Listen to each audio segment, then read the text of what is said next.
The temperature, brought to you by your local Honda dealer. Because of a technical problem tonight, we are unable to bring you the Powerball drawing at this time. As soon as we're able to resolve the issue and conduct the drawing, it will be available for viewing on Powerball.com and on our YouTube channel, Powerball 39.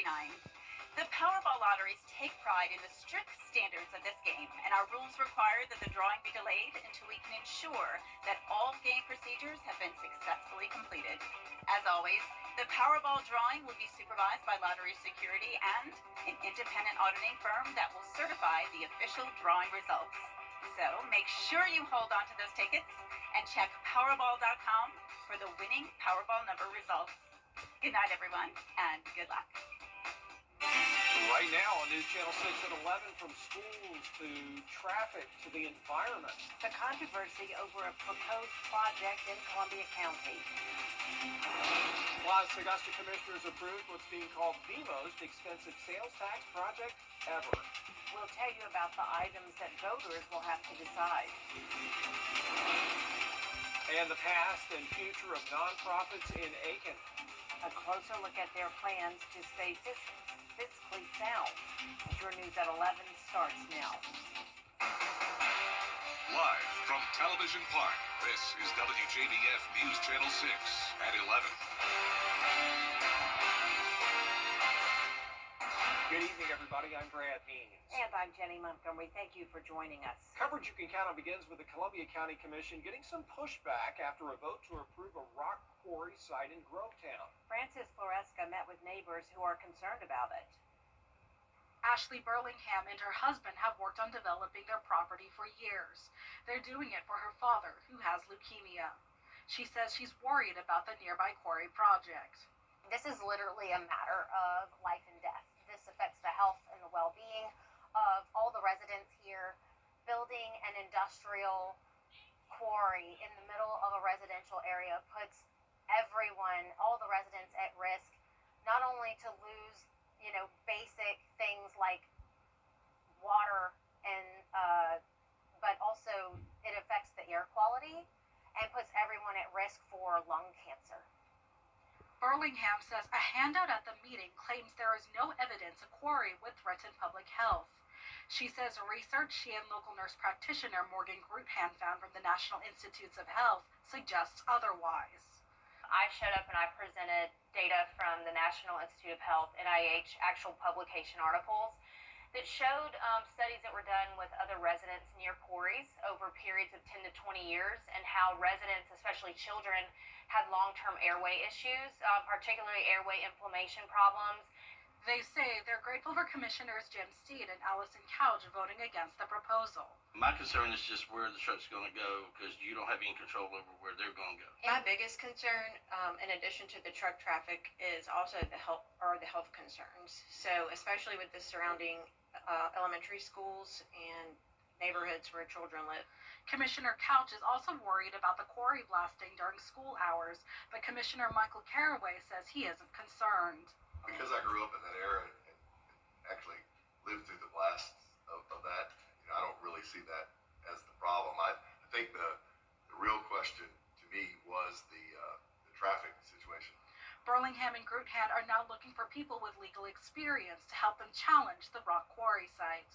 In Columbia County, Francis Floresca, WJBF News Channel 6. As Francis mentioned, the proposed site would cover more than 430 acres. You see it right there between Louisville Road and Baker Place Road.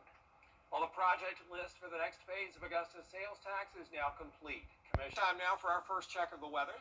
Here's Chief Meteorologist Jennifer Dracci. Well, it was a very warm January day with temperatures starting out chilly in the upper 40s, but definitely much warmer than it typically would be. Notice the average low is 35. Then this afternoon, we made it all the way up to 74 degrees. Around the CSRA, we're down to 49 in Augusta, 48 in Aiken, the rest of us in the low to middle 50s. Wrightsville, you're at 56, Saluda at 51. Here's our satellite and radar. We're mostly clear at this time, but we are going to see some clouds clouds overnight along with patchy fog development.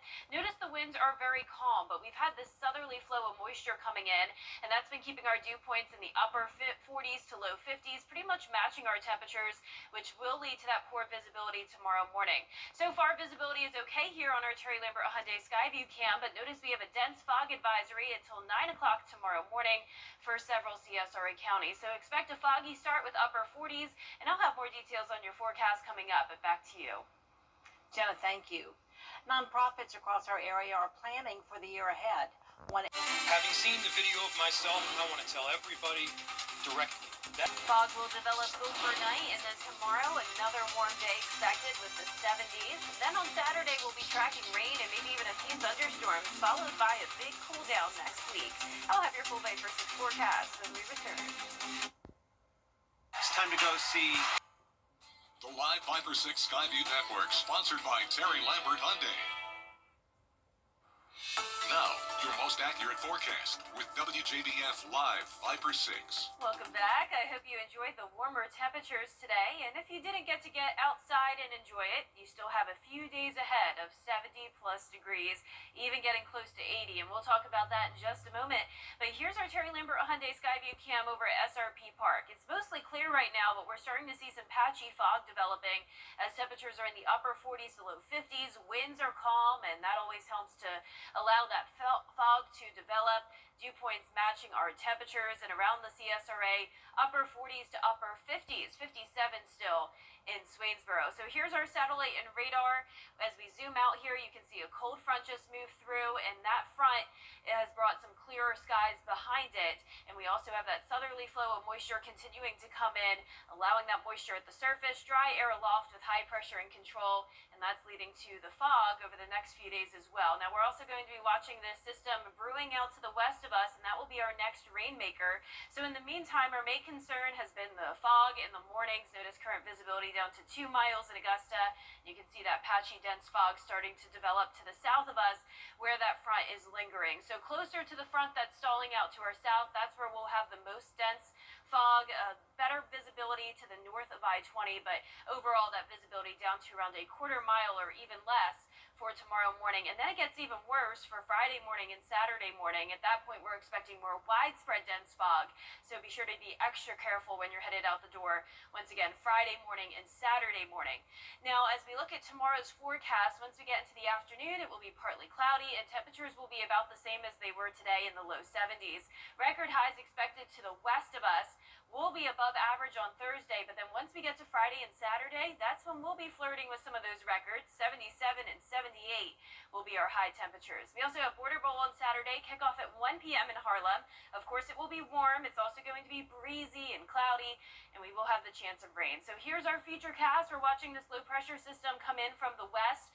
Friday's going to be dry, but still cloudy. Winds coming out of the south. We're watching this front, bringing the chance of severe weather over towards the west of us. Now, once it gets into our area, we're still possibly going to be dealing with some rumbles of thunder and lightning and some isolated heavier downpours. But you can definitely see this front breaks apart as it moves into the CSRA. The better chance of some heavier rain and storms will be up towards our northwestern counties, and then we dry out by Saturday night. So rainfall total is not very impressive, around 1/10 of an inch to 1/2 of an inch, with winds gusting up to 35 miles per hour Saturday and Sunday. And then look what happens after the front moves through. We're going from the upper 70s down to the lower 50s for high temperatures, which once again, our low temperatures are in the 50s. That will become our highs next week. And next week's also looking mostly dry, and we'll even have some mornings in the 20s. All right, Jenna, thank you so much for that. A 37-year-old woman dead, shot during an ice operation. What happened?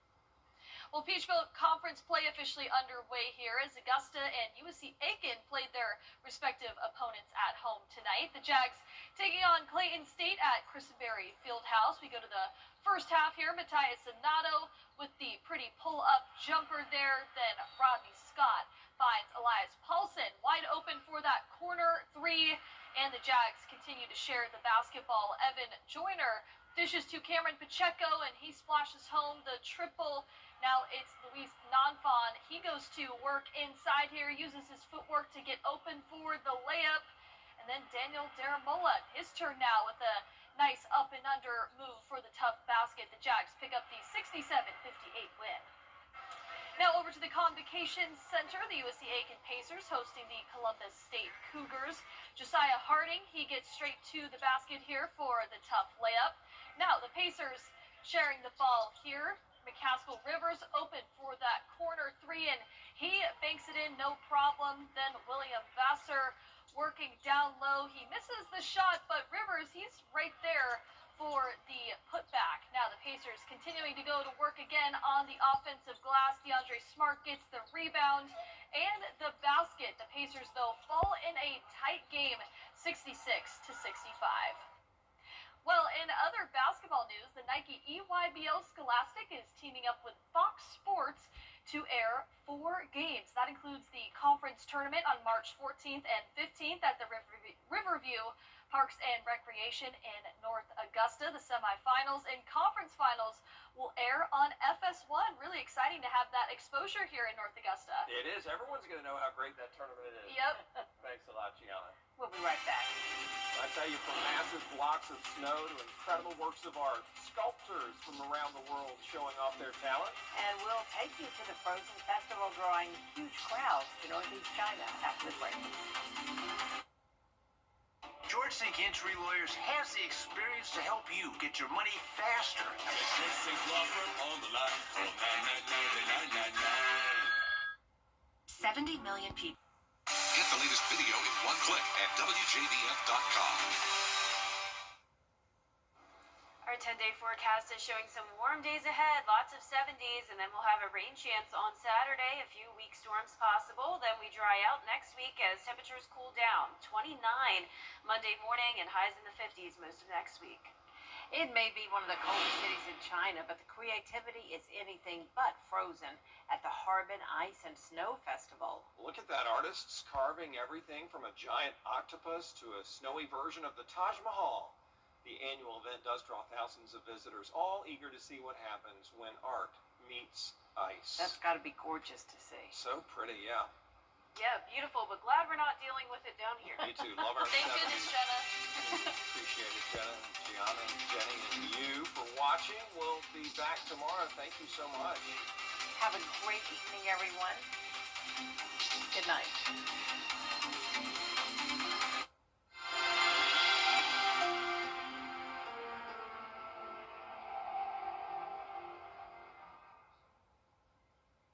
Batia Angar Sargon.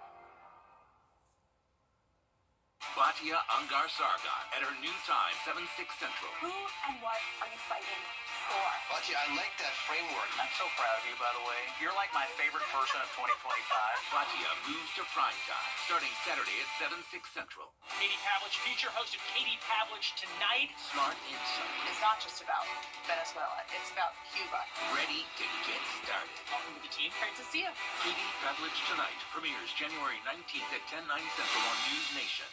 Was riding down the highway, the logging truck turned, the logs came through, hit me in the head, and hit my daughter-in-law in the face. I had saw Austin's commercial on TV. I looked his number up on the internet, and he got right back to me. He treats you like family. He makes sure that you know what's going on from the beginning to the end. He sticks by you. You can just focus on your health and getting better.